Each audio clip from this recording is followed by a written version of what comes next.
Stefano, te?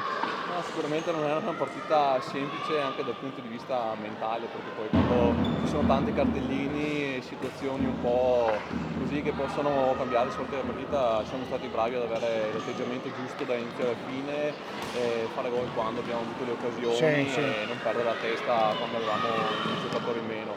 Quindi devo fare complimenti a tutti quanti, alla mia squadra, No. dal primo all'ultimo, anche a chi solitamente ha meno minutaggio, questa sera si è guadagnato, perché l'allenatore non regala niente a nessuno, quindi si è guadagnato un bel minutaggio anche stasera. Questo è importante anche per la settimana prossima. No, infatti a proposito di allenatori, io ho visto che il signor Nestor vi ha richiamato fino agli ultimi minuti proprio di gioco, ma con maniera anche veemente, quindi ci teneva tantissimo a che voi riusciste a mantenere il livello per tutto il tempo della partita, almeno questo mi è sembrato.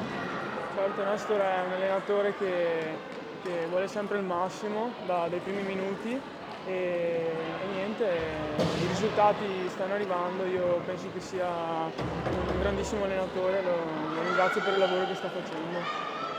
Perfetto, vi ringrazio, in bocca al lupo per i prossimi appuntamenti, so che avete la Coppa Italia, mi sembra, no, finalissima secca se non sbaglio, Sì, sì.